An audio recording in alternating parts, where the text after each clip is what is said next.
Great. We'll give it a few more seconds as people are still coming out of the waiting room and joining us.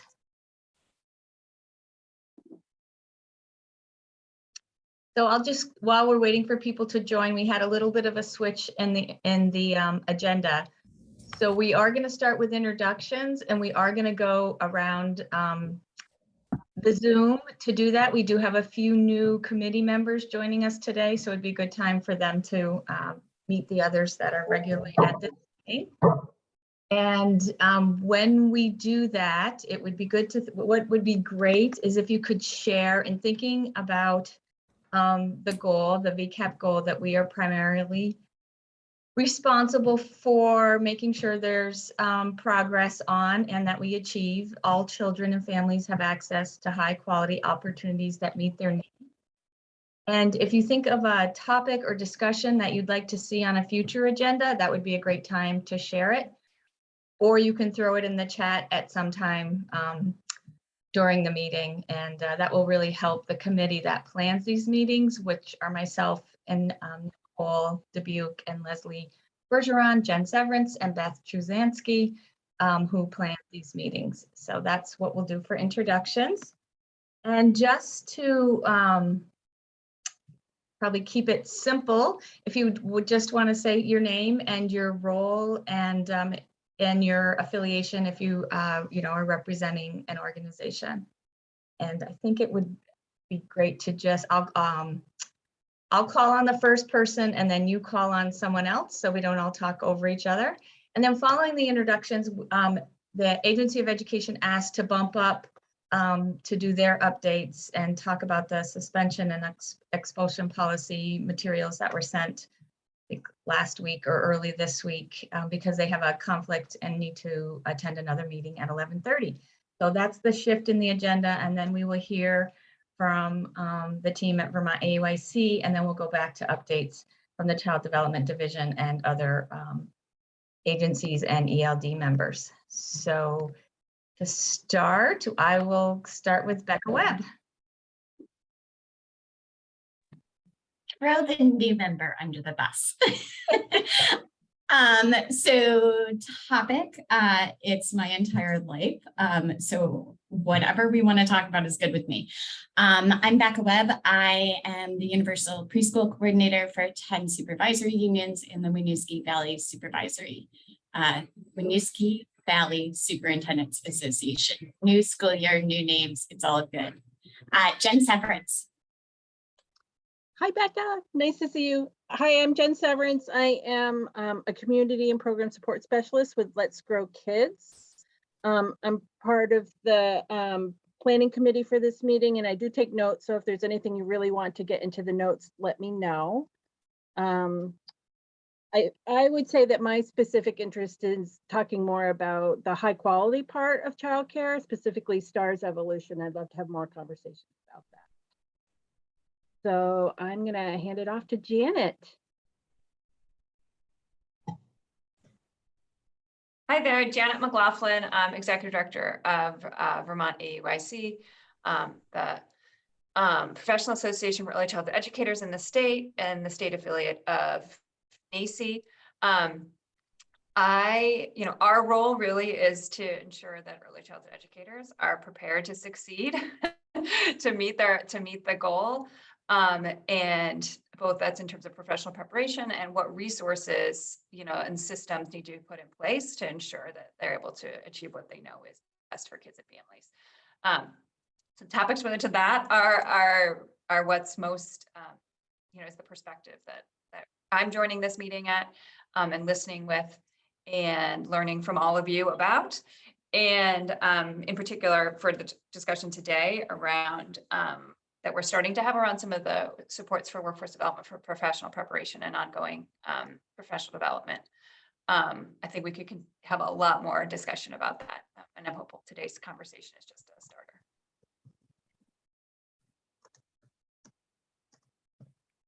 And I would like to invite Sonia to go next. Thank you. Good morning. My name is Sony Raymond, and I'm the owner of Apple Tree Learning Centers in Stowe. And I think that there's almost nothing I don't have a particular interest in, to be honest with you. But you know, the work being done around professionalizing the workforce is a major passion of mine, which really encompasses a lot of pieces that we touch around how we're compensating our early educators, how we're resourcing and supporting our early educators, as well as how our systems are set up to do so. In the early education system at large. And also have a big investment in what we're doing to support our families, particularly financially, as I watch them struggle more and more every year to be able to afford quality and access quality early education. Nicole. Hello, I am Nicole Dubuque. I am the Policy Director for the Child Development Division and currently the co-chair of ELD. As far as topics, I really like to just hear about what's going on in the field from you all. We've had some great discussions about quality and other initiatives that are going on. So let's see, let's go to Lori. Good morning, everyone. Lori Metcalf. I'm at Northshire Day School in Manchester Center, Vermont. I'm the executive director here. And what really stood out when you were talking this morning, like everyone else, I have an interest in all these topics, but in thinking about family access, I also was thinking about like family choice and how we strengthen community-based partnerships so that we're all working for the same common goal from the community on up through the state. Like it's not a competition. It's really keeping that focus on the child, bringing the child's voice to the table about like what's best for each and every family, just like what's in our individual programs, what's best for each and every child. I'd love to talk about what does that look like, what's best for each and every family, and how do we build those partnerships so that's actually the case and families feel that.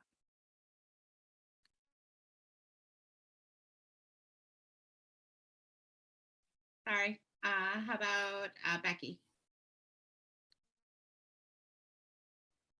Sure. Good morning, Becky Millard, Director of Northern Lights at CCV. I'm also one of the co-chairs of the Professional Preparation and Development Committee. I don't know if there's a topic that comes immediately to mind. I think I like all the topics.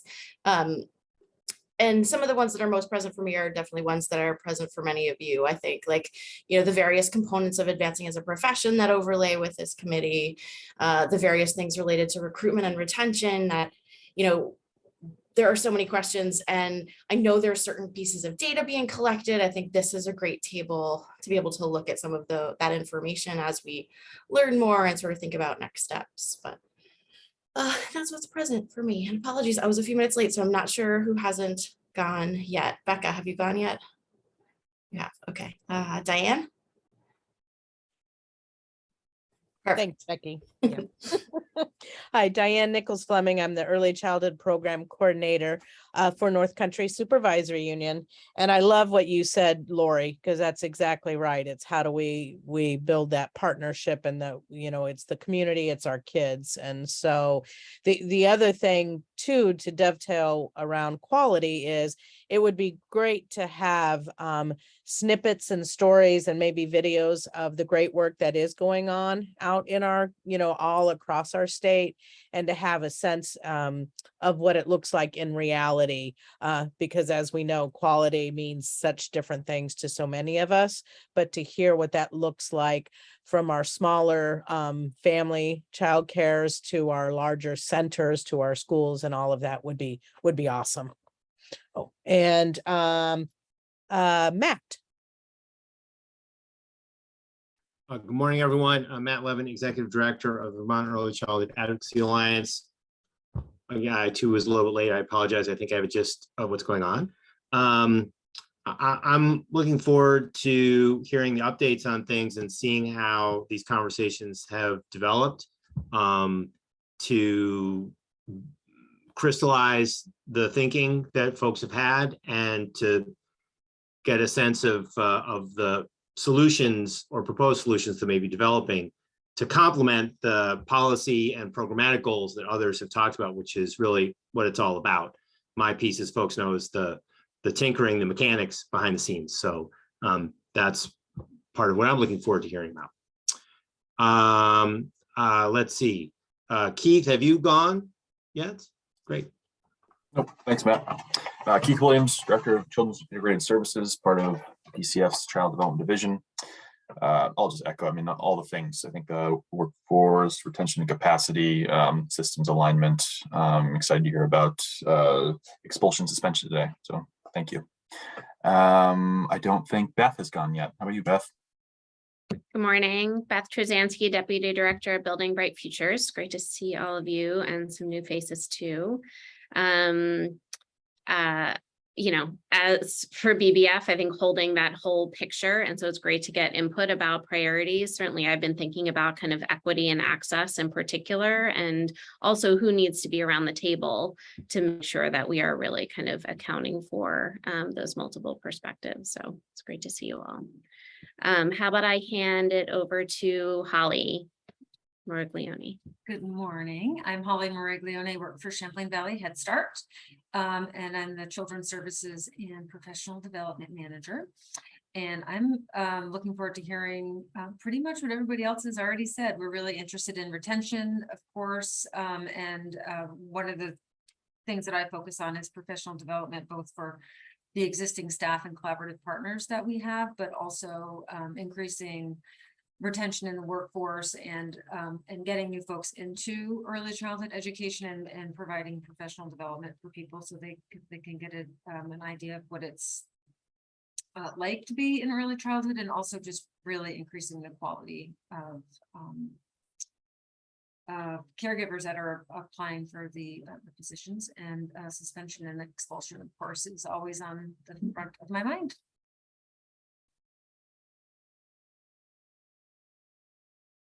Oh, I'm supposed to pick somebody, and I apologize. I don't know who's gone. Can you raise your hand if you haven't gone, maybe? Okay, how about Heather?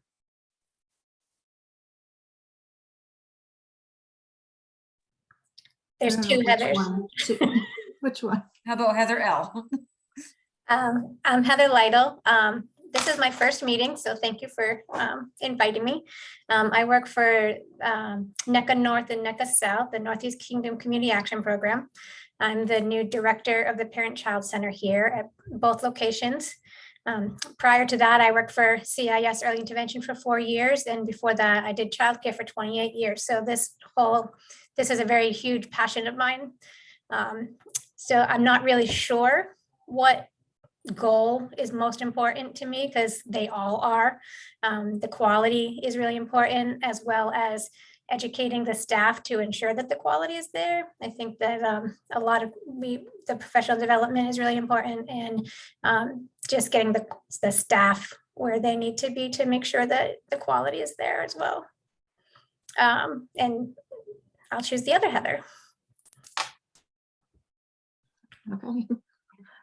So I'm Heather Martin. I'm the director of the Student Loan Repayment Program at Vermont AUIC.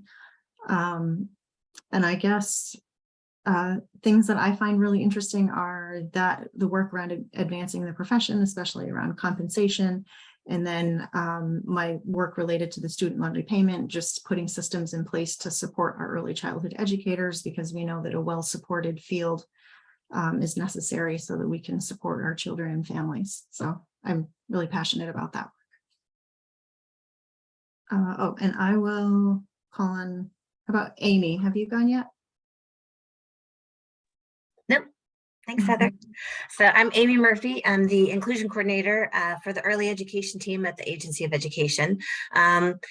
You know, as an inclusion coordinator, I would have to include inclusion in there somewhere. So I would say, you know, just creating high quality, inclusive environments for children, for each and every child. We always, you know, use that verbiage, you know, children with and without disabilities, creating that sense of belonging and membership.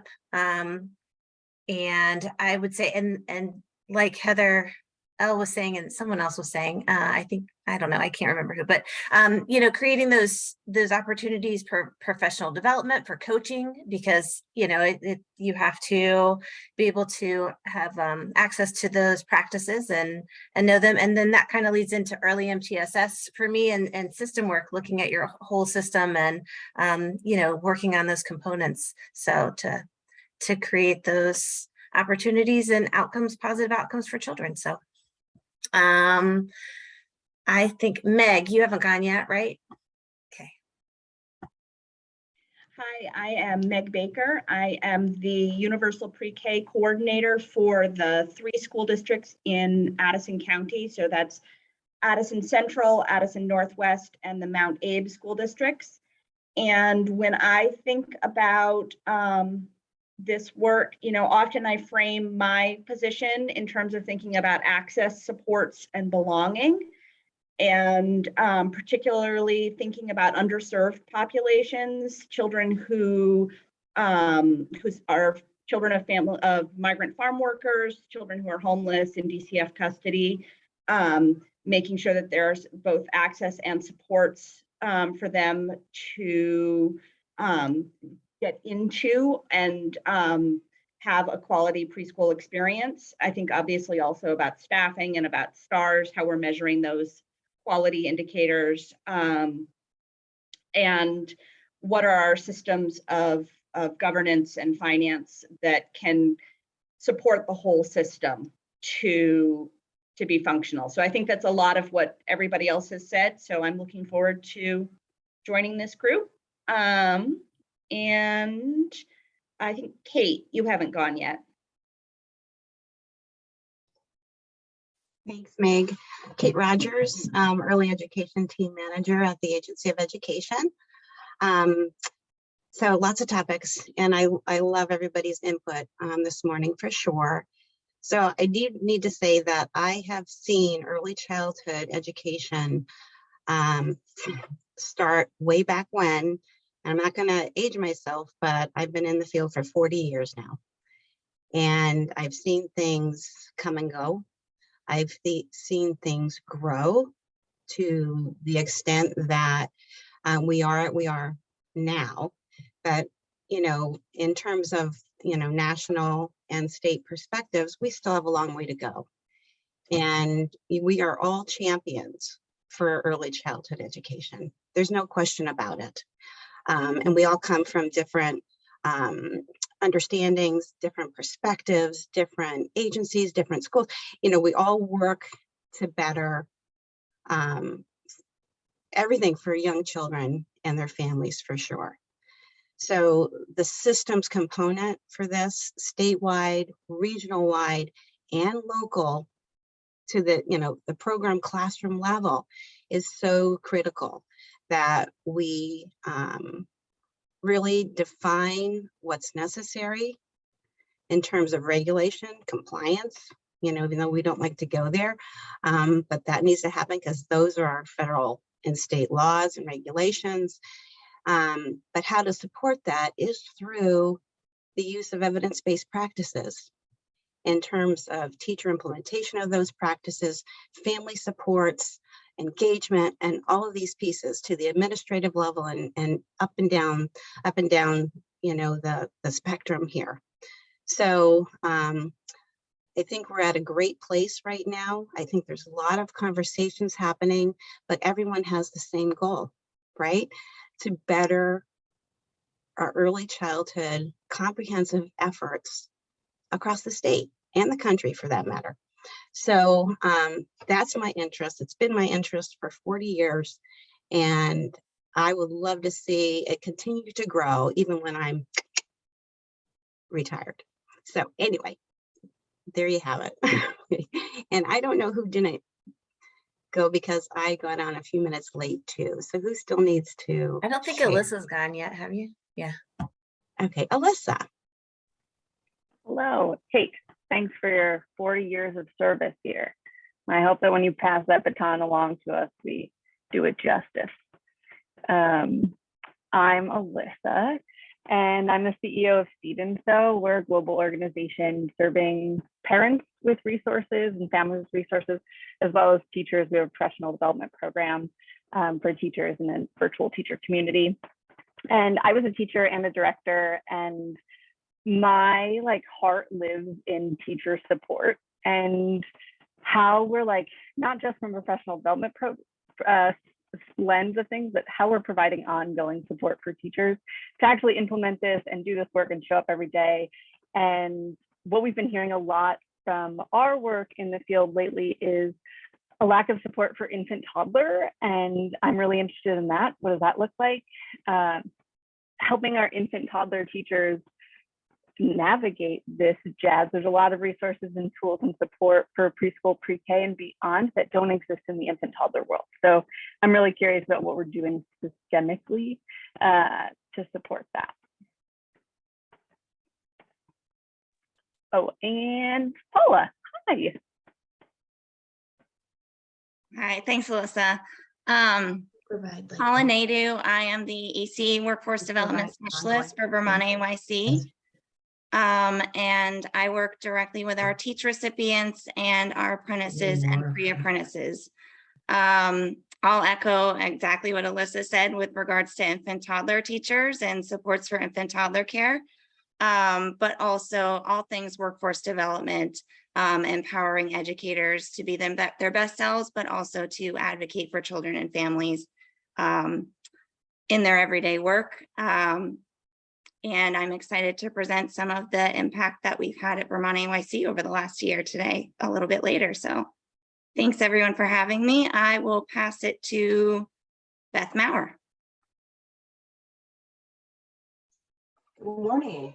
I'm Beth Maurer. I'm the new Director of Childcare Licensing with the Child Development Division. So this is my first time hanging out with all of you and meeting a lot of you. So thank you. As you know, I mean, our work in the licensing unit is really regulatory focused on the health and safety of children in centers, after school programs, and home-based childcare. And so that's my lane. And I love listening to everything that people have said. I don't know that I could tell you a topic because I am going to continue to say I'm the new kid on the block, and I have a lot to learn. I have a lot to listen to, and I come from a field of child welfare. So I spent 10 years in mental health, and then I spent the last 16 years in the field of child welfare, so working for family services. So that's where I come, and I'm very excited to take all of what I know and take that into a prevention model versus an intervention model that exists in child welfare. So thank you for having me, and I will turn this over to Leslie. Hi, everybody. I'm Leslie Bergeron. I am a policy and process administrator at CDD, and I really echo a lot of what everybody has said today. I really appreciate hearing the discussions that we're having at this level and with this group, and really taking everybody's perspectives and learning about all the different avenues that people are taking to reach these same goals. So that is me, and I will turn it over to James. I think has not gone yet. Yeah, thank you, Leslie. I'm James Twerky. I'm the Director of Planning for Southwest Vermont Healthcare. We have one of the largest childcare centers in the region, and have really made large investments in the childcare system, including trying to build a pipeline of childcare early education professionals through the local community college. My particular interest is aligned with all of you in terms of trying to build a high quality system, but takes one additional step, which is trying to figure out how to make it financially sustainable. I think that that's really an important component if we're going to actually make durable change. So thank you very much. And Sherry, I apologize. I had to take a call during many of the introductions, so I don't know if there's anyone left to do introductions. I think we just have Rose. Thanks, James. It's just me. Thanks, James. Hi, I'm Rose Morrison. I'm a resource advisor with Northern Lights, and I'm so glad to be here. And I think with the same with things that everybody else has already shared, really the work around the workforce development for me, how I can support early childhood professionals in the workforce development. And so that's it. Thank you. Thank you, Rose. And thank you, everyone. I'm Sherry Carlson. I'm Chief Programs Officer for Let's Grow Kids. And thank you for sharing all your topics. That's really helpful as we think about planning for the next year. The way ELD works, as most of you that were at the August meeting participated in seeing the draft policy recommendations that are going to be put forth to the State Advisory Council. We sort of operate on this September through May-ish, June timeframe in where we're, gaining knowledge, thinking about what is needed, what are the steps and recommendations we have to keep moving forward on our goal. And that is how then Building Bright Futures uses that information from us, our recommendations, our discussions, to think about what are the policy recommendations.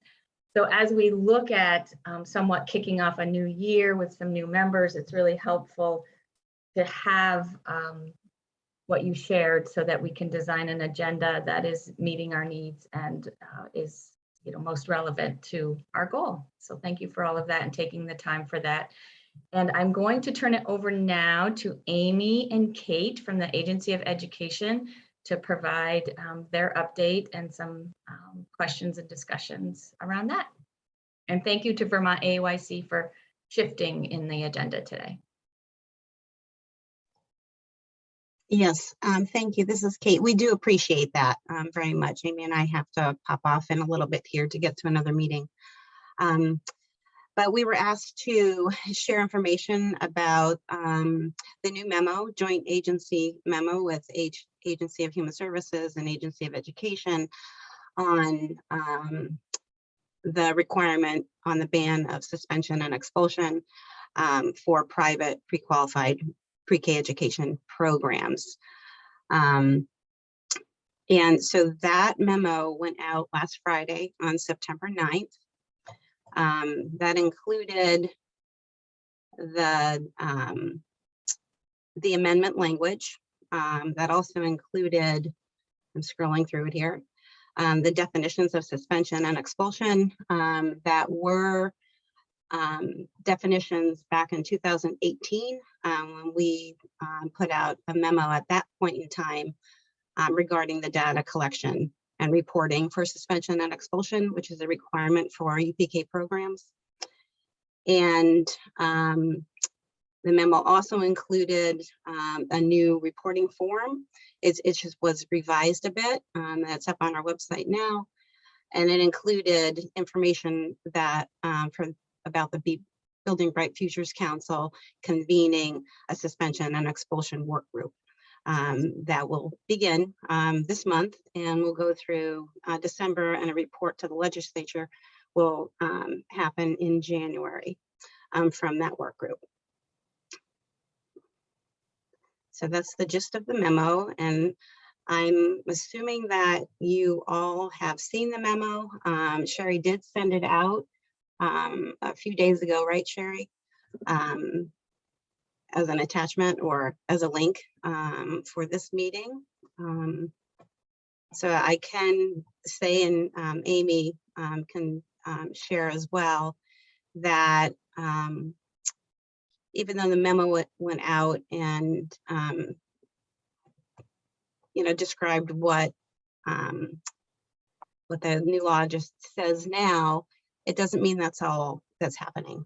So I would have rathered turn this on a positive note when the memo went out, but we couldn't do that because of the specific language. But in order to, for all of our universal pre-K programs to comply with the law, they also have to have resources and supports to do that. And our universal pre-K accountability and continuous improvement systems team, our monitoring team, that is a joint agency monitoring team, does support UPK programs in terms of understanding the law, and then resources to support so they can gain information to increase their skill set in order to support children with challenging behaviors in those programs.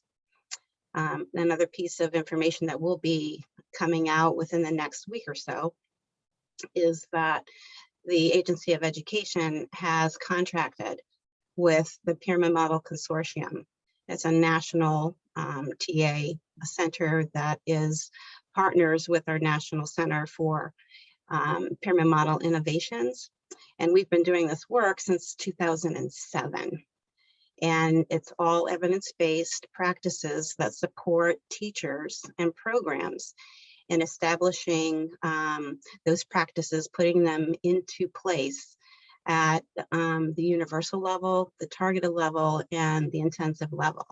And those universal evidence-based practices have to do with the environment, setting up that environment, the physical environment, making sure that it's a supportive and responsive environment, and relationships. We all know that relationships are the key in order for to support young children and their families in you know, a one-time possible behavior incident, a trauma-related event, or whatever. Or multiple ongoing situations that occur that we may need help with.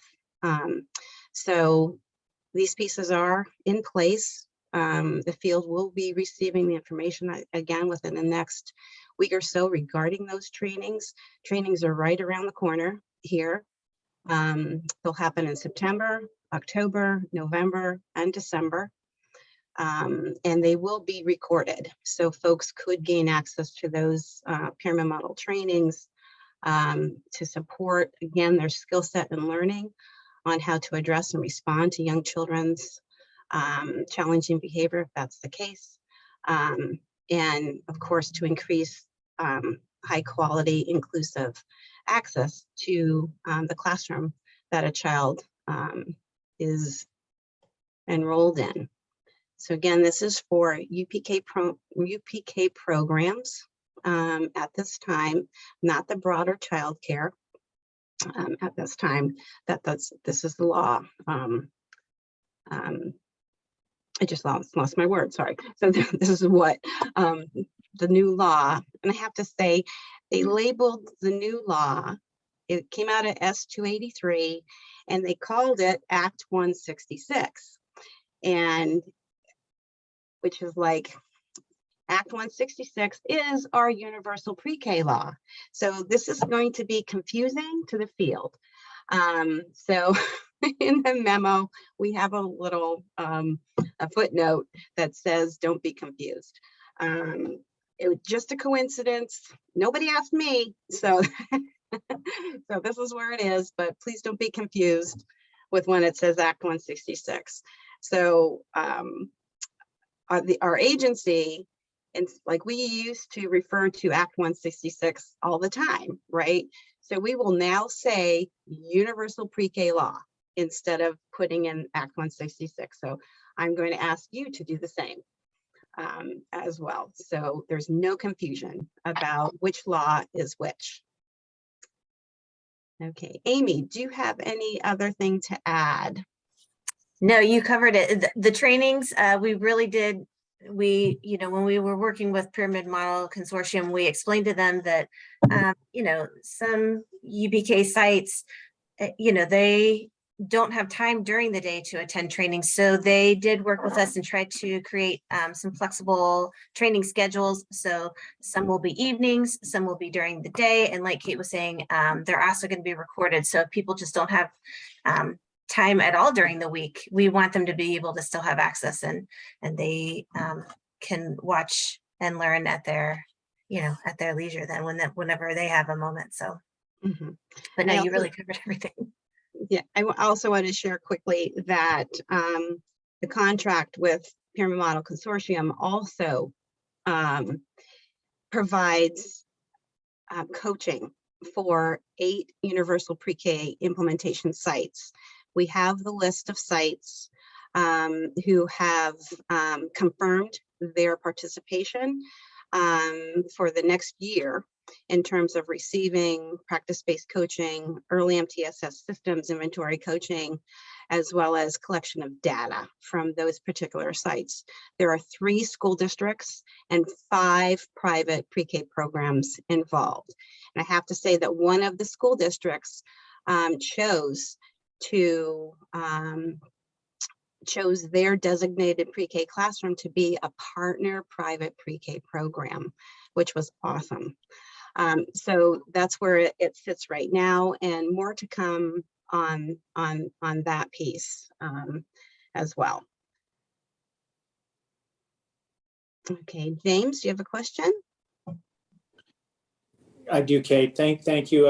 In looking at your memo, which is very clear, I have a question about what if a site actually suspends or expels a student? What are the implications or ramifications for the site?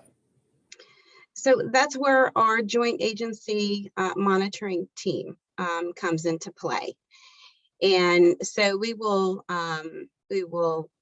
supposed to be informed if that happens, and that sites could only suspend or expel a child if that child presents or exhibits behaviors that are defined as an imminent Kate, I don't mean to interrupt you. I guess what Yeah. I'm asking is, what are the ramifications if they break the law? If they don't notify you, if they do it and it's not an imminent threat, if they actually, is their licensure at risk? Is there some other financial implications? Their UPK approval status will be at risk. But an investigation will have to be done first before Perfect. that is ascertained. So thank you, James. Meg? Thanks, Kate. I'm really glad to hear that you're offering the early MTSS pyramid model training. I think that would be great. I am also wondering if there's potential to expand the coaching. I know that when I've done early MTSS trainings with programs, one of the first things that happens, particularly when you're thinking about the universal level, is that every teacher says, oh, I already do that. I'm really worried about just these few kids who are at the tippy top of the pyramid, and tell me what I can do, and I need more resources to be able to do things there. And it's not until you do a lot of looping back around that folks begin to reflect on the many ways that the universal level really does support the tippy top of the pyramid as well. Yep. And I think my experience has been that a training doesn't build enough reflection time in, and that coaching is still really absolutely necessary to see implementation. I guess the second part of that question is, what resources are going to be out there for special accommodations grants for programs that are serving children who have really intensive social, emotional, behavioral needs, but who maybe don't qualify for special education services, which has been an increasing thing that we've seen. And then the final part is, I'm worried locally, we have a few programs that are more likely to take children with really intensive social, emotional, behavioral needs. And I'm worried that if their pre-qualification becomes in jeopardy, that they are potentially more likely to start not providing access for those students. That's a lot. Sorry. It is a lot. Great questions, Meg. So we know coaching is the key. There's ample evidence, research to support that. So part of that contract work that we have with the Pyramid Model Consortium, and I have to say, this is utilizing Title II and Title IV funds that come into the education stream, so our ESSA funds. So that's what we begged, borrowed, and stealed, stealed, is that a word? And stole to utilize to make this happen. But we could only do so much with the money that we were allotted with. So part of the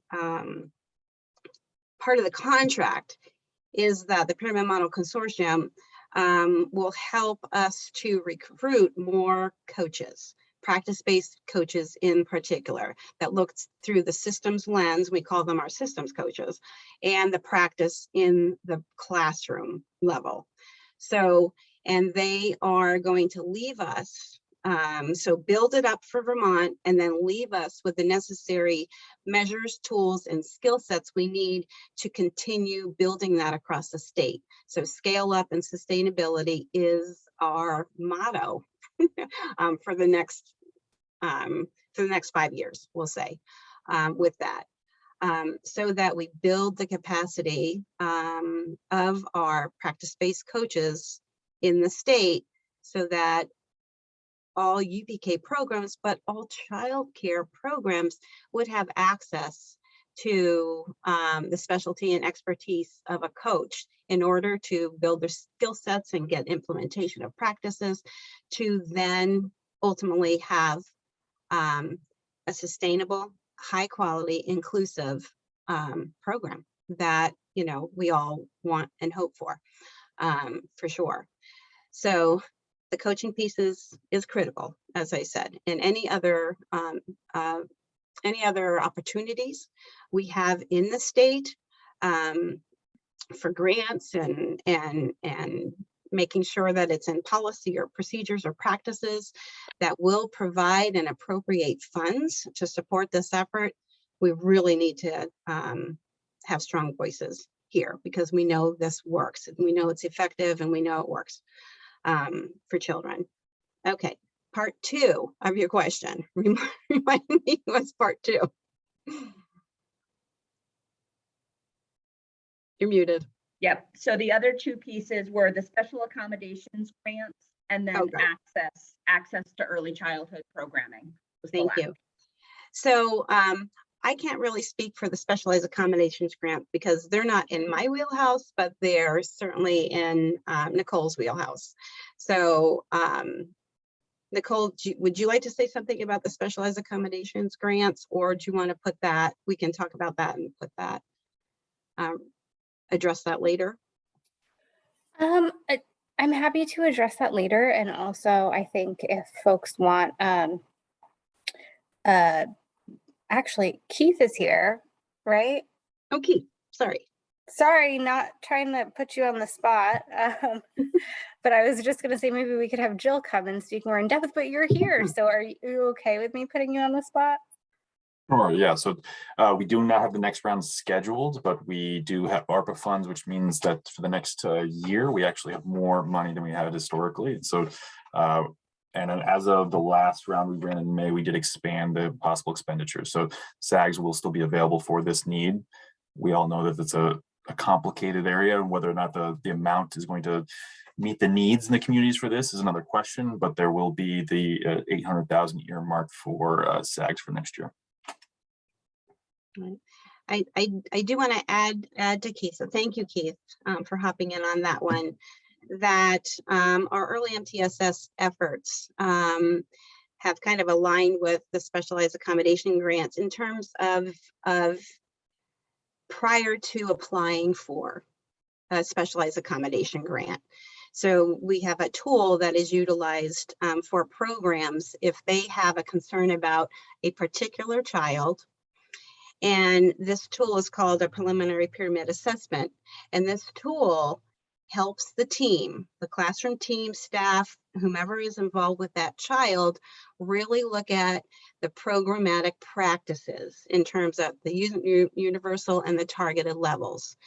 And if the team can really state that, oh, we are doing this, or, oh, no, we have to work on that. It really helps some self-reflection of the practice to determine if a specialized accommodations grant may be necessary, or if it's work we need to do amongst ourselves in order to improve what we're doing in the classroom to meet that child's needs. So it's all about the adults who surround that child in terms of changing practice and improvements.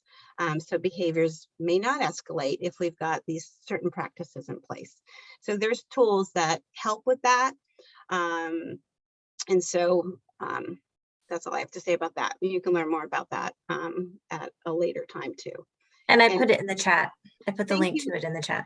So thank you, Amy. So Amy just added the link to the preliminary pyramid assessment into the chat. So you can take a look at that if you'd like. Appreciate that. And number 3, Meg. So.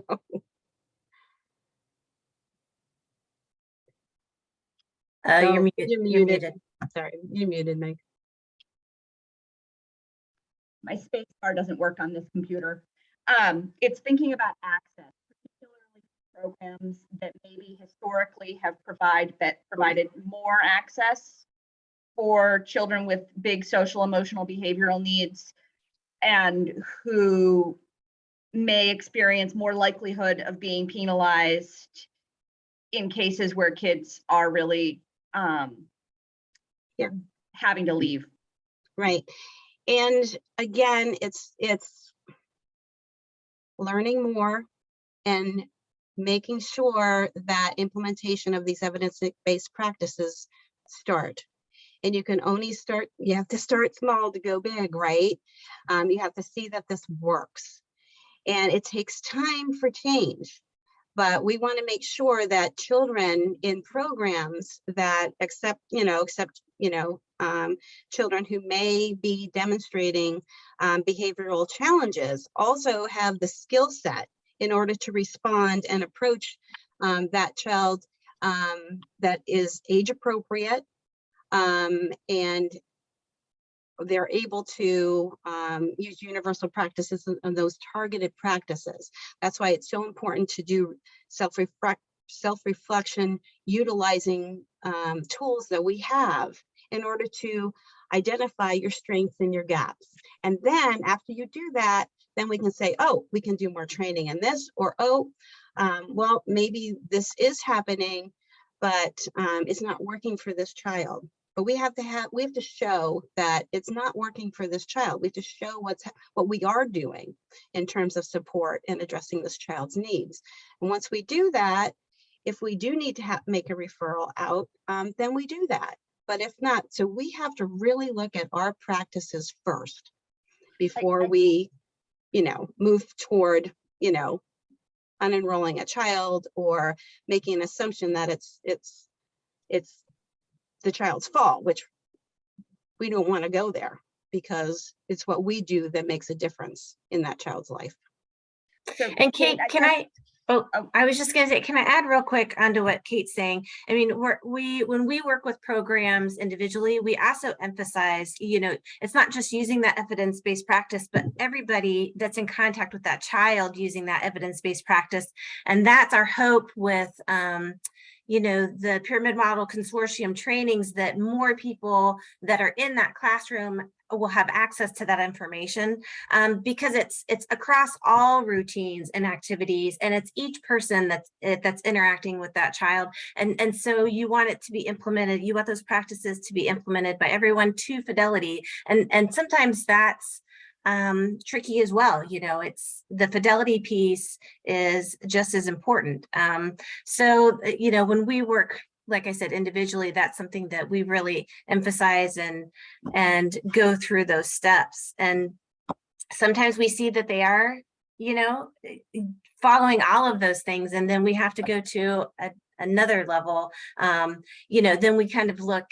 And this is going to get into the weeds a little bit, but we also have a functional assessment that we look at, why, what is, what's the root cause of this behavior? And, we have to dig down a little bit more, but sometimes it's also that it's not being implemented, to Fidelity, so that it just helps give that visual to see what's going on maybe a little more.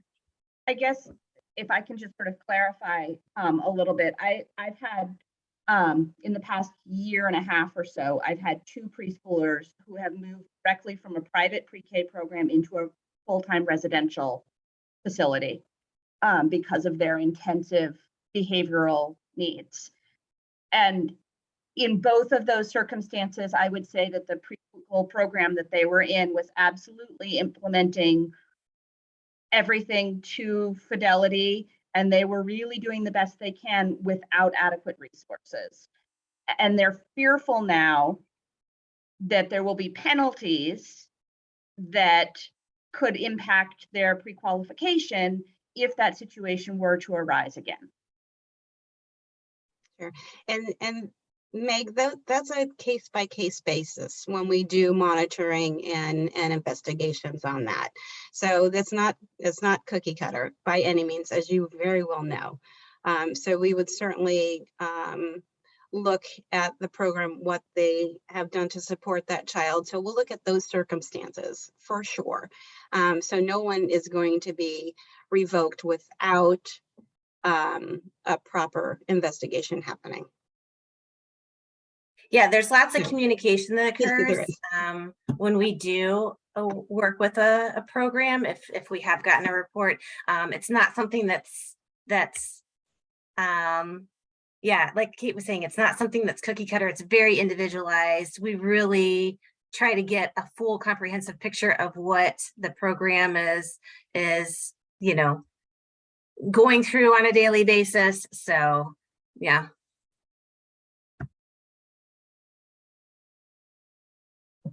And Sherry and Janet, I don't know who had their hand up first. Well, I just wanted to know, you mentioned a work group. Is that work group formed? Like, do we know who's on the work group? Maybe it was in the memos and things, but I just wondered. I had that question as well. Someone asked. The work group has formed. Beth Trzanski, can you speak to this, please?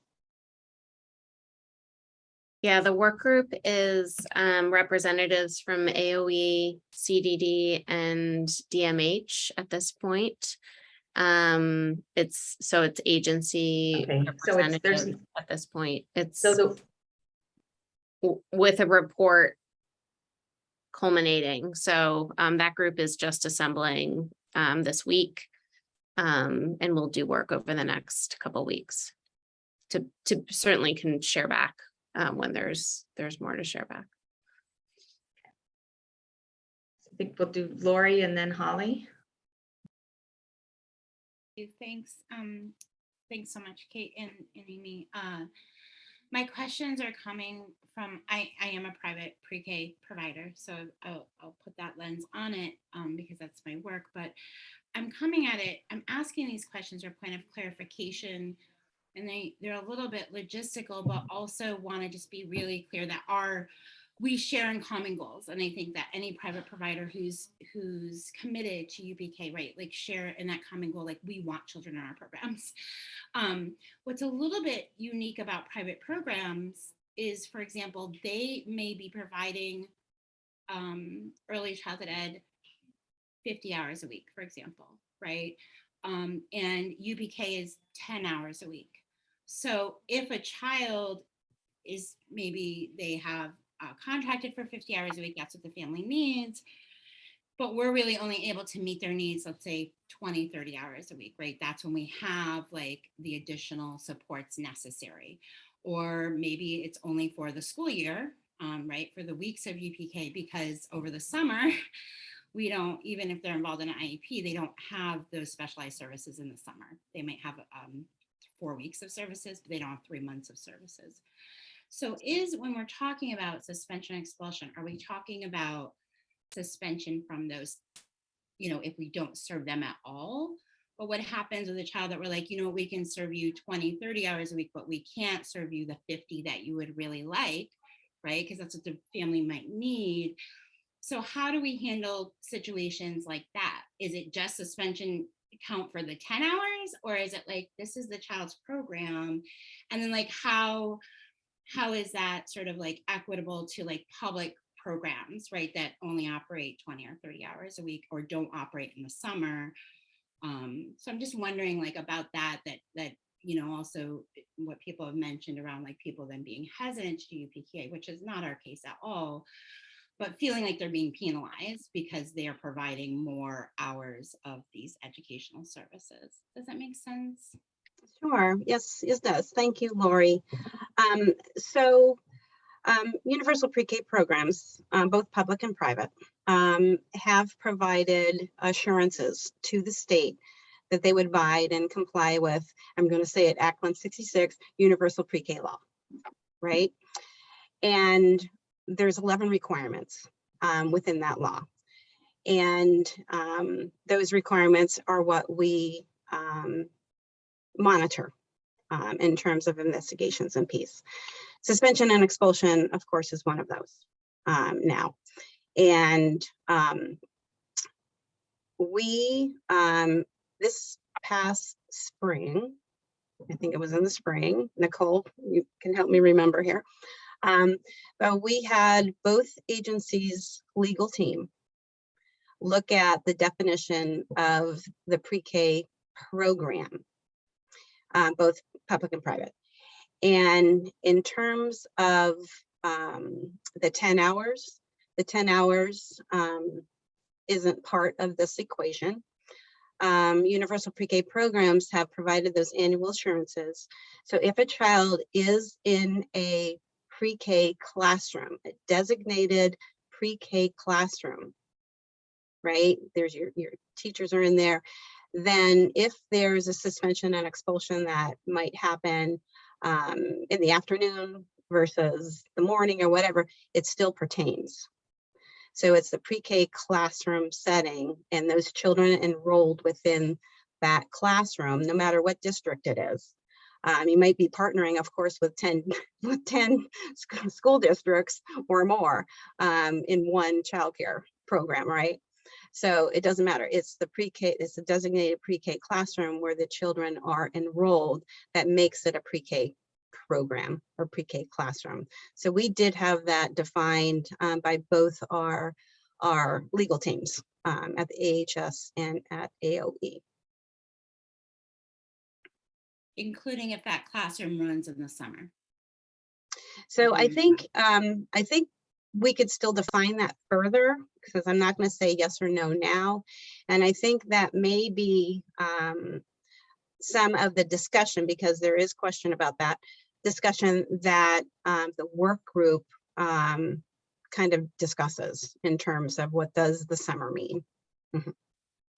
Yeah, Lori, that is one of the questions that we have for the work group that we've gone back and forth with legal on. So it is on our radar. Yeah, thank you, Nicole.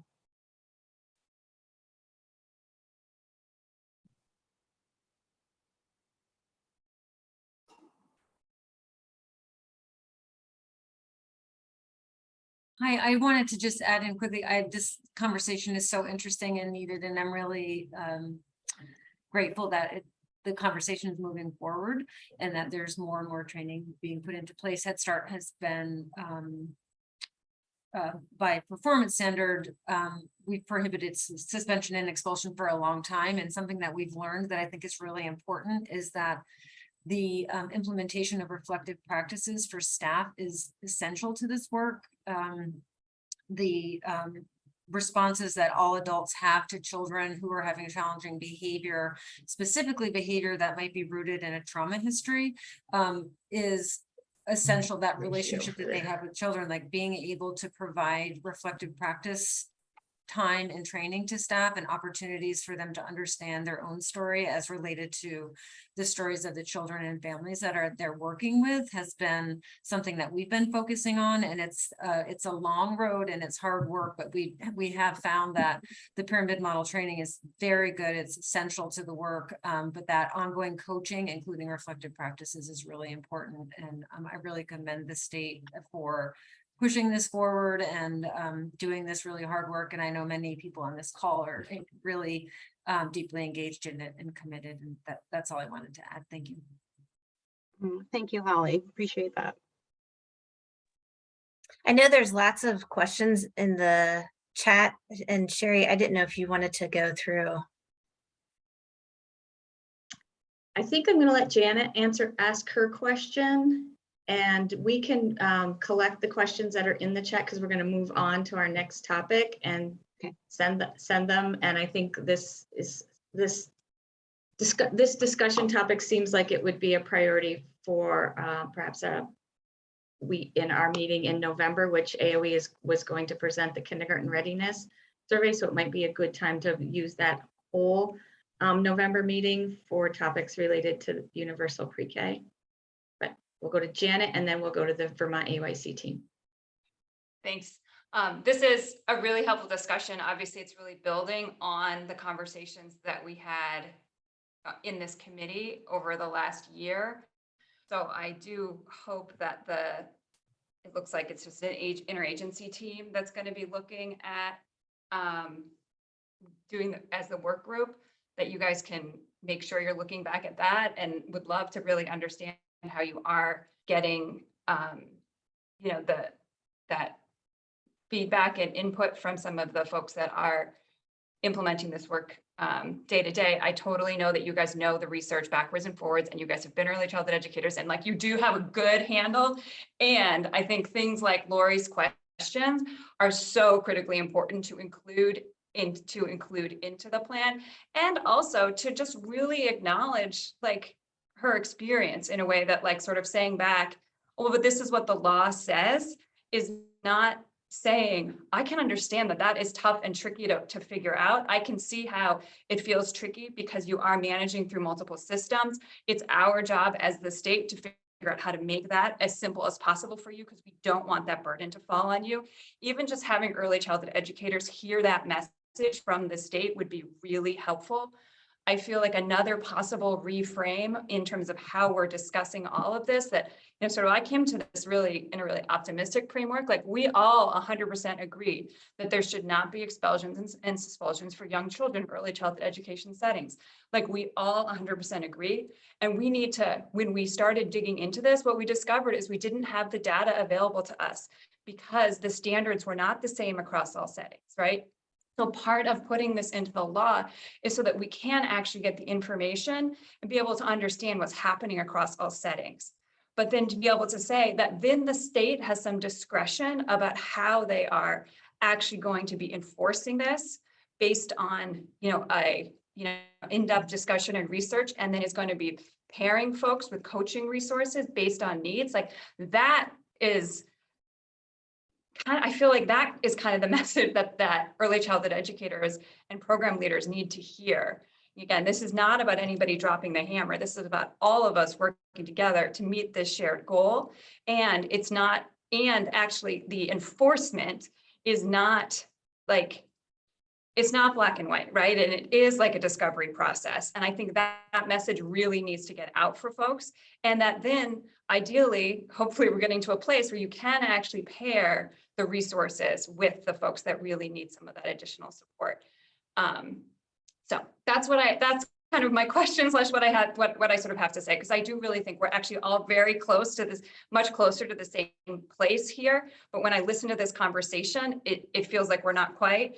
But I do think we need to really make sure that all of those all of our communications, and including this work group, really make sure we're including as many, the stakeholders, and considering really strongly about how the comments sort of land with early childhood educators who are in settings that have fewer resources.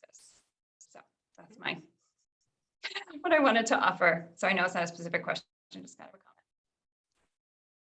Thank you, Janet. I think we will continue this discussion. We will save the questions in the chat, and we will turn it over to Vermont AYC. And thank you to Kate and Amy for coming and starting that discussion and sharing the information with us. Thank you for having us. Appreciate it. We do have to hop off though. Okay. I'll look for those questions, Sherry. Okay, thank you. Thanks, everybody. Okay. Changing gears. the Vermont AOC team was wanted to share with you just a resource that we created over, in the last 6 months or so. Because right now we're in this place where we actually have a ton of opportunities to support early childhood educators who are pursuing degrees and credentials. And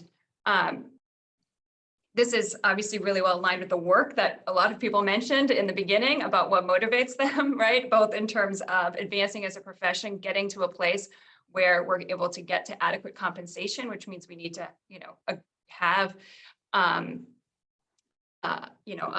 professional field of educators that people are that the public is willing to invest in. But it also reflects back what we are seeing, which is that early childhood educators they want to provide the best, highest quality programs for the kids in their care. And they know and they can see how the ongoing education helps them achieve that goal. So Sherry sent out an attachment, right, that had the list of grants and scholarships. And what's I think is exciting is that we are working to develop programs across the full early childhood education workforce development continuum, right? From things that are really about career awareness and exposure, things like the Pre-Apprenticeship Program for high school CTE students. There's the new scholarship that Vcap's running for prospective early childhood educators that are, pursuing their degrees, but not yet working full-time in the field. We've got the Teach program that supports folks who are working closer to full-time in the field in getting their degrees, or teacher licensure. And then another example is the Student Loan Repayment Assistance Program that launched this year, which was supporting those folks that have already gotten their degrees in recent years to be able to pay off, to be able to stay in the field, right? Because they can afford to pay their student loans while working for what current early childhood education wages are. So we're really excited about, so there's a lot of good stuff about this continuum, but I thought it would be helpful to offer updates on at least a couple of those programs and the way that the investments that the state has made in the last couple of years in those programs is showing up. And then sort of based on some of I'd be curious too about what folks' questions are and sort of where you guys want to take the conversation. Because I feel like I'm curious about whether or not there's a sense that people in the field, know that these opportunities are out there for them, what supports would be helpful for people in terms of accessing them, what other thoughts do people have around, how to make sure that these programs are meet the needs of the field. So that's sort of my opening. And then I asked Paula and Heather to join us to talk about specific programs. So Paula is going to give you just an update on what's happening with the Teach program, and Heather is going to talk about how things have been going for the Student Loan Repayment Assistance Program. And Paula, if you're ready, you want to go first? Sure, absolutely. So thanks for that, Janet. Janet spoke a little bit about some of our programs. I'd really like to just give you guys some updates about some of the impact that these programs have had through the investments that the state has made, as Janet said. The first one is our Pre-Apprenticeship Program. Again, this is for our high school students that are in career and technical centers in early childhood education programs. Last year was our second year, and we had 19 total students that participated across 10 CT programs. At the end of our end of the year, all of the apprentices or pre-apprentices, teachers, and mentors all got surveys, and we got 14 of the pre-apprentices to send their surveys back, and 7 of those 14 pre-apprentices reported that their hosting ECE program offered them either summer employment or a permanent job. That was really encouraging to see that the programs were really invested in these pre-apprentices as well, and that they're being really successful with the support of mentors. This year we have 6 already pre-apprentices that have applied across the state in their CTE programs, which is also really exciting. We also do Vermont Early Childhood Education Apprenticeship. Our previous year, we supported 18 total apprentice and mentor teams. We're currently supporting 16 of those apprentices, including new apprentices. Last year, we had 6 new apprentices and 5 that completed their apprenticeship. And of those 5, 3 of them moved on to receive to complete an associate's degree program with Teach. And then for Teach Early Childhood, we had, as of last year, we had 54 total recipients as of August 2021, and of August 2022, we have 101 recipients. So this year we have 16 new licensed teachers that were supported through Teach scholarships, 2 bachelor's degree graduates, and 9 associate's degree graduates. Many of the associate's degree graduates have gone on to participate in our bachelor's degree program as well. And then, so those are just some updates about those 3 particular workforce development programs. Some of the things that we've learned and our next steps would be, we learned that, as Janet said, early educators are really wanting to attain professional education and professionalize our workforce, and they're capitalizing on some of these opportunities that are being provided, not just by Vermont AYC, but also our partner organizations and Vcap that have put out that really great list of scholarships and grants that are available to EC students. We also learned that of our Teach recipients and apprentices that did drop their contracts or left the field, they all cited wages as the reason for leaving. And so that really just reiterates that we really do need professional wages for this workforce, as they work really hard to expand their education and do what's best for kids and families in their programs and for themselves as educators. We noticed that an increase in our own staffing at Vermont AYC allowed us to have capacity to expand outreach efforts last year and reach more students. There's definitely still more work to do in this comprehensive sort of communication approach to workforce development for ACE. But we also noticed that, you saw the expansion, almost half of Teach recipients. We've expanded to double that almost. So that is largely due to the outreach efforts that we've been able to do this past year. We know that pre-apprenticeship still has some opportunities for exploration to expand access and continue on after high school graduation. We are working with some other funders to make sure that students know about these opportunities to get more education in early childhood education after their high school graduation.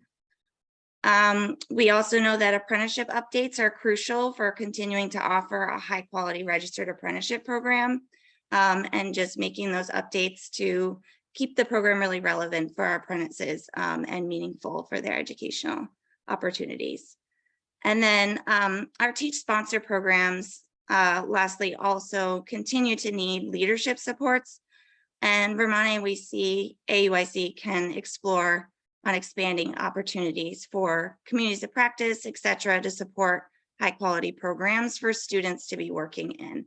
Our apprentices get high quality mentoring services through the apprenticeship program, but our Teach recipients in degree programs really rely on their sponsor programs to provide that mentoring support. And so we definitely have noticed that we can expand opportunities for our sponsor programs in that way.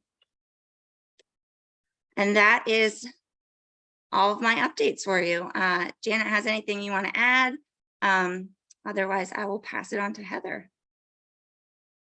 Thank you, Paula. That was great. I did put in the chat that I just wanted to offer to you that the BA model was added last fall for the first time. So that also definitely opened up a new population for us to be able to, and it's been really gotten a ton of, it's been highly enrolled, I guess. And I do have some slides that I'll share with Sherry that she can put out to the group as well, so that you guys can have those data points that I just listed off for you. Okay. I also have some slides as well that I can, they're just a couple, share, or Sherry, should I share them or, okay. Give me just 1 second.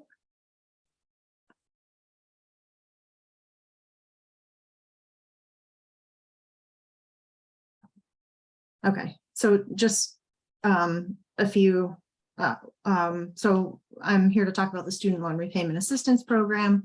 I threw up a slide that just lists the current eligibility requirements, because I'm sure everybody doesn't have all that in their heads. And just as a refresher, the Student Loan Repayment Assistance Program launched in May of this year. So we were really excited to start taking applications on May 2nd.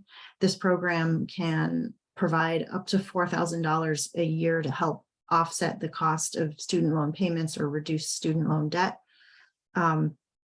And we've certainly had a lot of inquiries and activities for this program. We have created an application portal, and it's very easy to access information about the program on our website and the link to apply. So that those pieces have been pretty successful for us. And then I have more information to share about some outreach efforts down below. But really quick, our basic eligibility is, you have to be working in a regulated program. This is a summary. I can share more detail later if anyone's interested. There is a salary cap for folks under 50,000.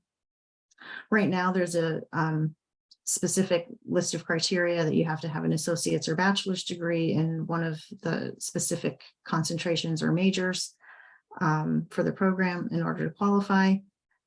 Obviously, you have to provide documentation that you have student loan debt that was incurred for your early childhood related degree. You may not be simultaneously participating in Teach Early Childhood or the new VSAC scholarship program for prospective early childhood educators. And you have to intend to work in childcare for the next 12 months. So this program does have a quarterly check-in just to make sure folks are still working. So those are the basic eligibility. As of right now, I wanted to just take a minute to reflect on accessibility for the program, how we're doing with accessibility, what the current activity looks like. So this is kind of a snapshot. So we have 44 awarded applicants. There's 19 of them kind of in progress, but they have not completed their applications. 48 of them have been either eliminated through the pre-screen process or found ineligible or realized they were ineligible and dropped out. And of the 19 in progress, we have some that we think are going to drop out actually due to ineligibility as well. So I put up here the most common reasons that we're finding where we run into these stumbling blocks, because I did think it was significant, that we have, statistically right now, we've got a little bit more than half of the people that have come into the portal have been found ineligible. So we just wanted to make sure to take a look at that. It's tricky to nail down the exact statistic of what percentage, which percentage of ineligible people each one of these are, because some of them apply for multiple people and some people drop out when they realize. But a rough estimate is about 65-ish% of the ineligible folks fall into one of these categories, with the date of the degree or the degree concentration being far and away the most common reason that this is a stumbling block.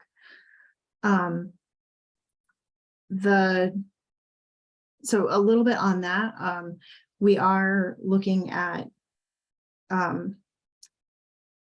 maybe some ways that we can update the eligibility criteria or suggestions that we'll make. So you definitely want to be on the lookout for that. We do have some ideas as to how to make this more accessible for folks. And I do think that if we were able to do that, then our numbers would certainly go up. We do have capacity to serve more people, and we want to serve as many people as possible in this program. So the date of the degree completion has been a stumbling block for a few folks.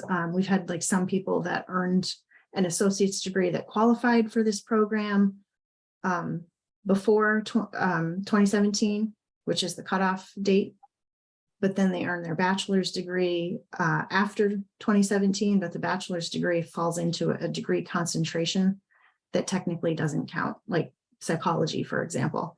So we're running into stumbling blocks there, and it's been frustrating for quite a few early childhood educators.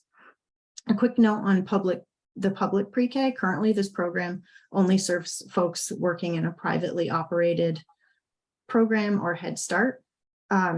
Something to be aware of is that there's a federal student loan repayment assistance program for K through 12 educators, but there actually isn't one for pre-K. So if you look at our educators in Vermont, pre-K, like birth through 12th grade, the public pre-K teachers are actually the only ones without eligibility to a program like this. And we've definitely gotten feedback on that. And we've run into a handful of folks that are participating in Teach. So they're not accumulating any debt currently from their Teach participation because Teach is covering 100% of their education. However, they have previous debt from before they were participating in Teach. So that's been a point of frustration for a few folks because they want to be able to participate in the program as well and take advantage of all the programs at Vermont AUIC and reduce the debt from the degree that they earned previous to their Teach enrollment. A snapshot of what the student loan debt looks like that's coming in. So we've gotten a range from, I just have $1,000 all the way up through I am $90,000 in debt for this early childhood education degree. So it's a big range. About 23% of folks fall into the under 10K category, 38 between 10 to 20K, and then 39% of folks have debt above 20K. So that data point is significant for us for the next slide. I don't know if folks are aware, there's a lot of activity going on with student loans in the news right now. There was a big announcement that the federal government is forgiving 10 to 20K in student loan forgiveness. I'm not going to get into explaining everything that the federal government is doing right now, but I have the data up here just so that folks know why we're looking at data in those categories and just paying attention to it and making sure that we monitor the student loan repayment assistance program so that the structure of our program makes sense with what's going on federally and we can serve people the most effectively. So there was a big announcement there. We're aware of it, keeping tabs on it, and we've been in communication with CDD about how that's going to affect our program. There is a public service loan forgiveness waiver opportunity that goes until October 31st that allows more folks than historically that would qualify historically to qualify for public service loan forgiveness. So that's something to be aware of, and it has affected our program a little bit. And there is the COVID-19 payment pause on student loans has been extended through December 31st of this year. I also included like a snapshot of some of our just helpful statistics about some of our outreach that we've done.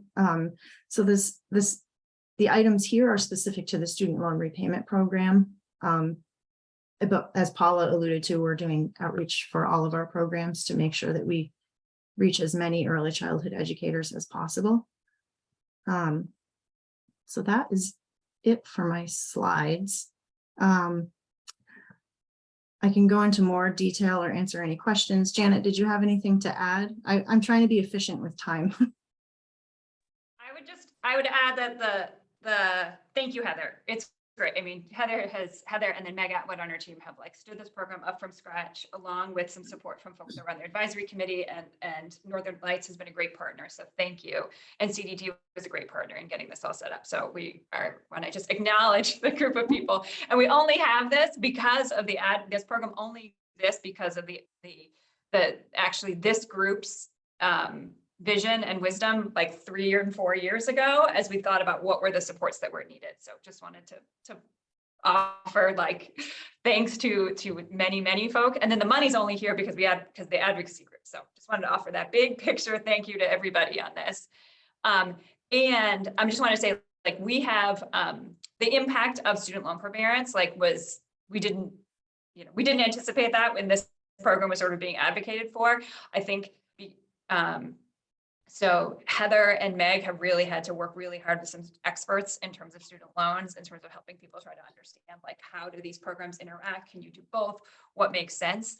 And they are, I think they're really good at providing that advice to folks now too. So if you are engaging with anybody who thinks like not sure, Heather and Meg, I think they know what they know now. And then they also know when to go to this guy, Josh Cohen, who's a student loan expert and lawyer, and ask him the questions instead.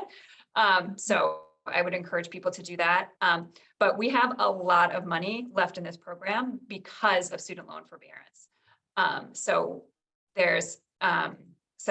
that sort of is going to be a question on the table for the legislature and for the Child Development Division coming up into this, into the next legislative session.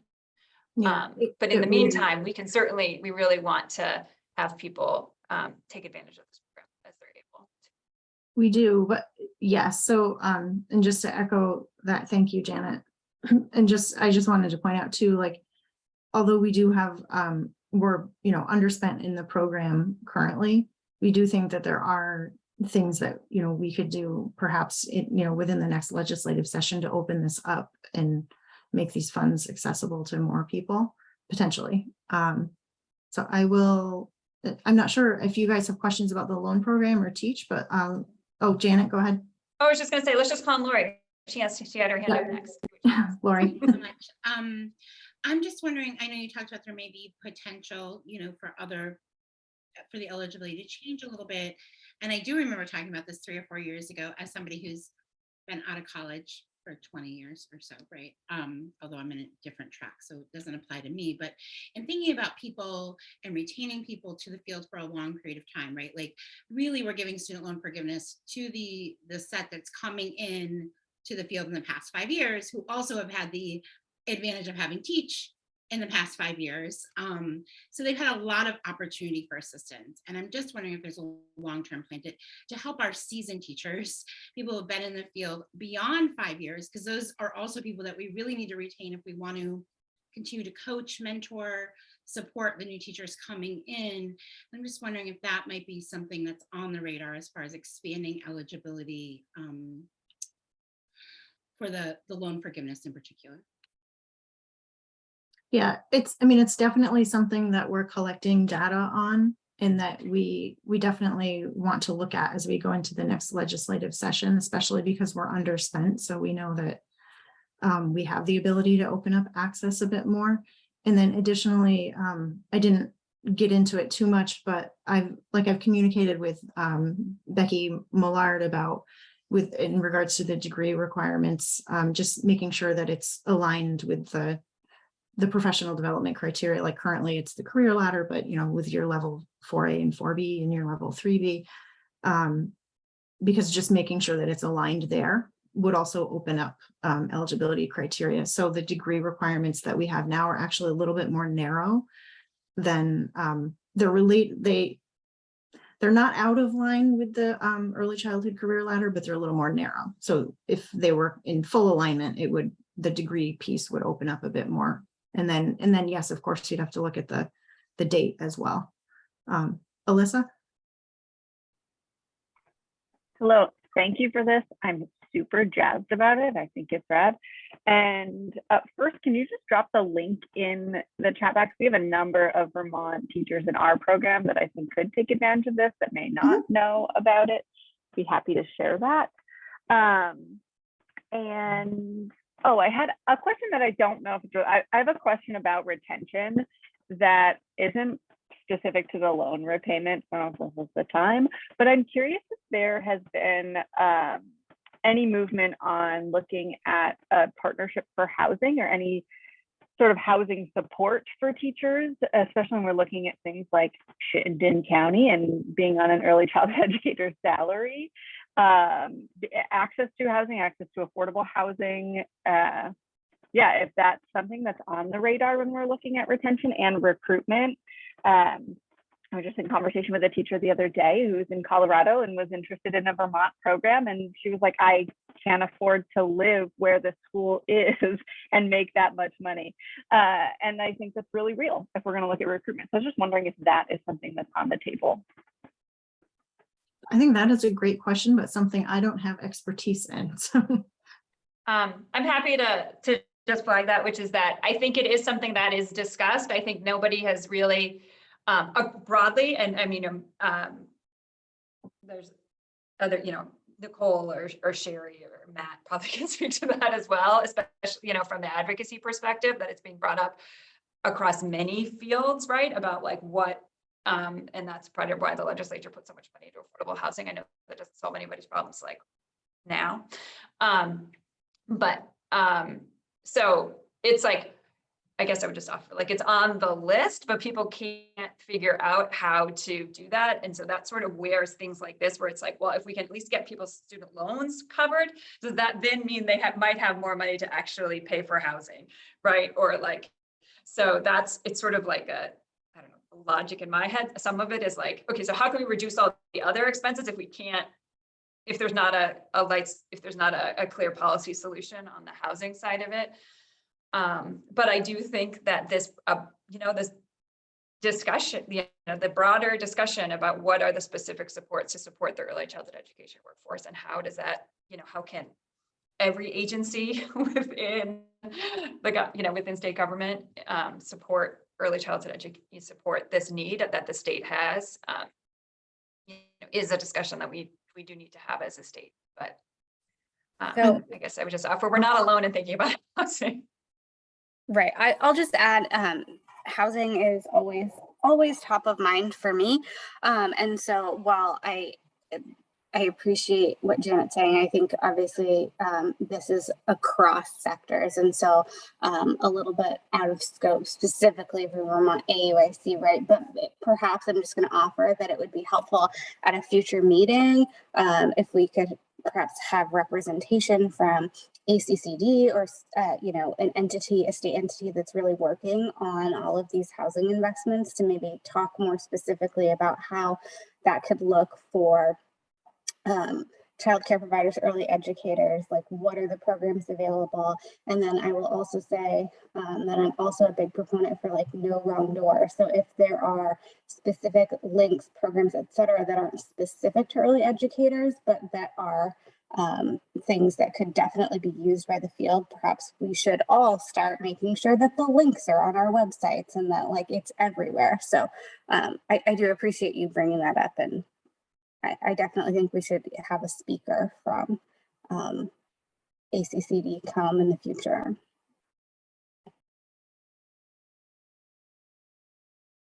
Great idea.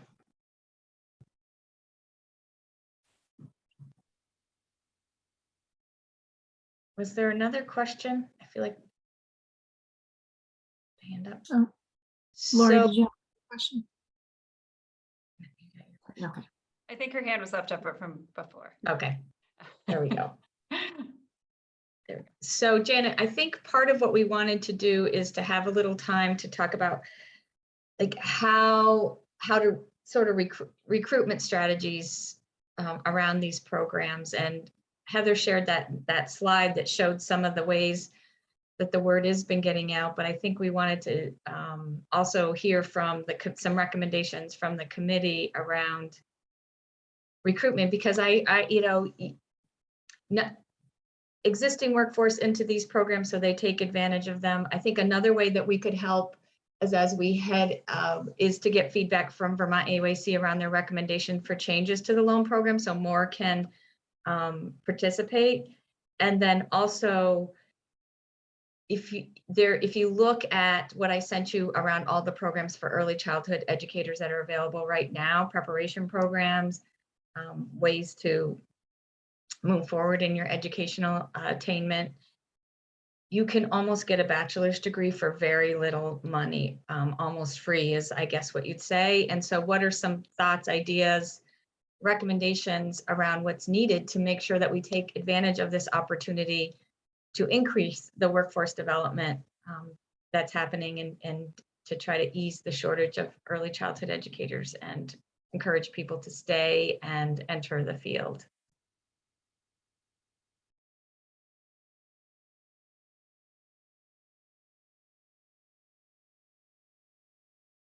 Rose, I'm wondering if I could put you on the spot. I'm just curious, but in your role, if you're feeling like early childhood educators are feeling supported by the resources that are the financial, like by the resources that are available, or are people feeling confused? That's sort of one of my questions of like people like, oh, great.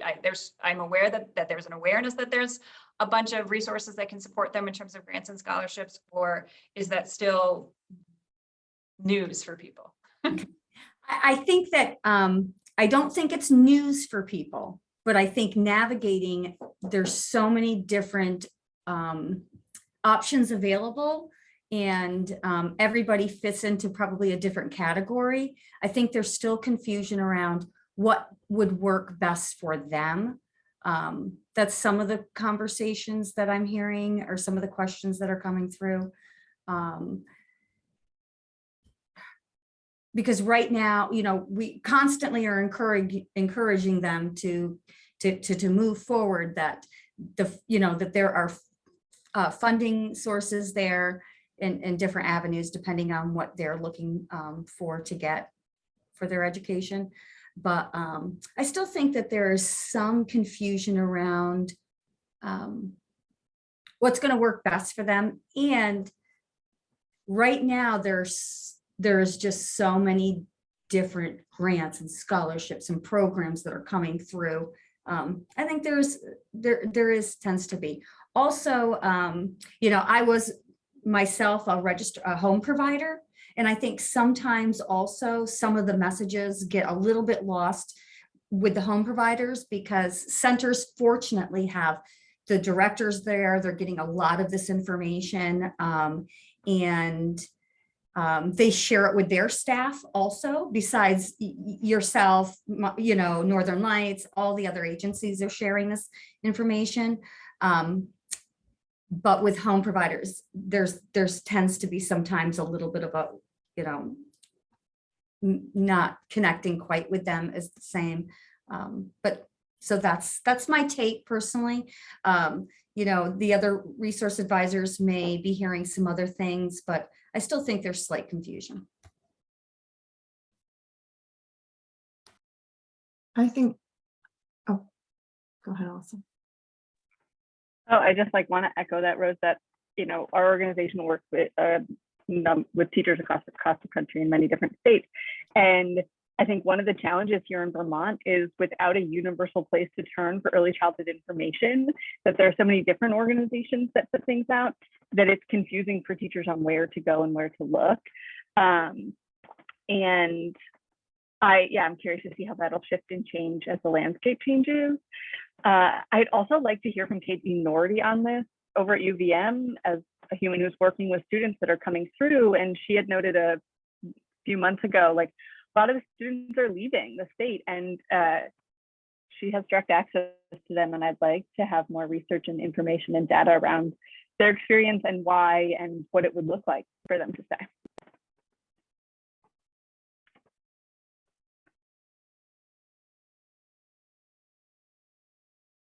Go ahead, Heather. Yeah, I was just going to offer that I think to echo what she just said too. Definitely, that was one of the things I was thinking of. But just to keep in mind that the more we improve our systems alignment, like even with the little microcosm with the student loan repayment program, the more that's in alignment with our PD system, it just makes that navigation easier, like that Rose was talking about. So like, the more that we can make sure the eligibility criteria is in alignment with all the other systems, so that it's just easier for folks to navigate, to take that burden off of them. And then I had a note to that, yes, I think like, I don't know, I think of our role at Vermont AAYC, and I don't have a fully fleshed out idea here, but just a way to provide just generalized feedback and get generalized information or access whichever resource you need, because we definitely do see the same thing. And then I just wanted to put it out there that we are seeing a lot of questions and activity specific for the student loan repayment program around student loans and interest in the program. It's just, so we know that there is more interest than what we're able to serve at the moment.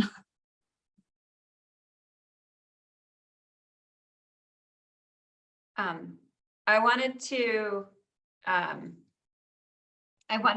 just add a couple of other things, which is that I think that, just so you guys know, one thing that we've been trying to do on our team and is make sure that we're providing additional supports and education to Vcap and their outreach counselors. And so Paula definitely took part in that, and you know, to make sure that they're understanding both the wide variety of scholarships and grants that are available to early childhood educators, and also like the wide range of professionals that are part of the early childhood education community. I think that in some of our conversations with Vcap, right, like they were really focused just on, you know, folks that have not had, you may have had barriers to employment as their target audience for people to be, you know, that might be wanting to talk about early childhood education degrees, and helping them understand, no, these are students that are pursuing bachelor's degrees. These are students who are going to be on master's degrees tracks, licensed teacher tracks. Like there's you know, they're going to work in a variety of different settings. And I think that piece of it has been, you know, there's more to do, but I think we're building that piece of it. And we're going to have some good sessions at at the Vermont EYC, the annual Early Childhood Education Conference in October. There's a few sessions that, you know, for folks who are trying to navigate this, or for, you know, either a Vermont Early Childhood Network's leader who might be interested in what information they can bring back to the other family childcare providers in their network, or a center director could attend to be thinking about some of these options. And then I would just, to make sure people know that there is also the Early Child Higher Education Consortium, right? So that is the group that is entities that are working secondary or post-secondary, you know, early child education preparation programs. And so that is also a group that's really thinking, that is, you know, discussing this and thinking about how do we actually. So I just wanted to offer a few other ways we're attempting to tackle this, knowing that there is still so much more to do.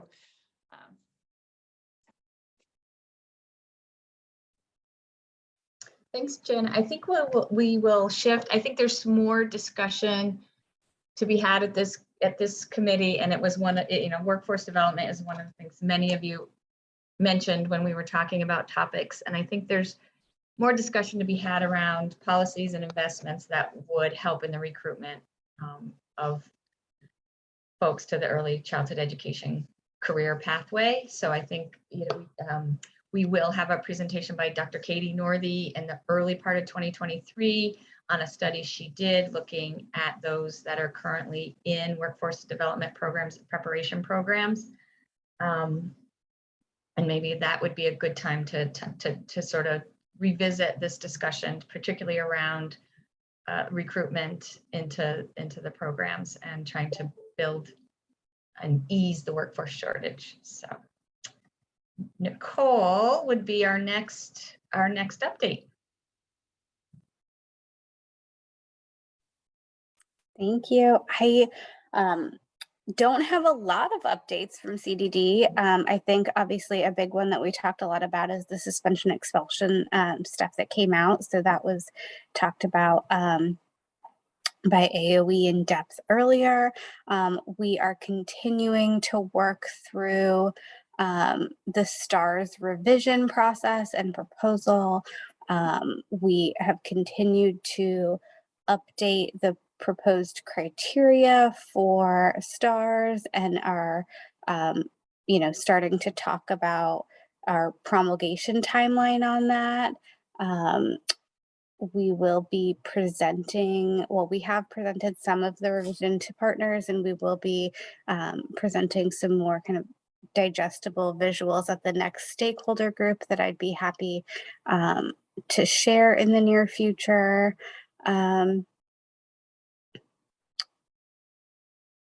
really, that's where we're at. I'm looking to the rest of the CDD folks on here, if there's any other updates from us that we should be highlighting, and then can also take questions if folks have specific topics that they would like to hear about.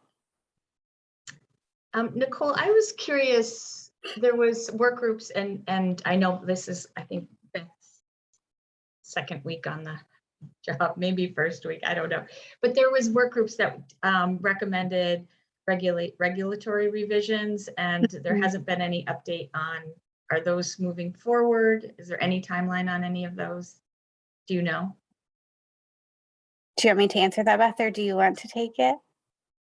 I think I can actually answer this one, which feels really good. I am also learning the new CDD language, speaking a new language. But so as I came on board, the heavy lift from those stakeholder groups was already well underway. And so those revisions, by the end of today, hot off the press, will be heading off to legal for review, which will begin the promulgation process. So stay tuned. We do hope that at the VAC conference, we will be able to highlight sort of big picture. What are those changes that we made in the regulations at this point? So the process will begin. I can't, maybe Nicole can tell you sort of, I've never been part of a promulgation process, so I don't really know how long that will take, but I am just so proud of the work that the leadership team in the licensing unit has really taken on, because as you know, the regulations are hefty, and to make all those changes was a ton of work. So thank you all for your feedback, for those who are on this call who provided that feedback. So stay tuned, those are coming.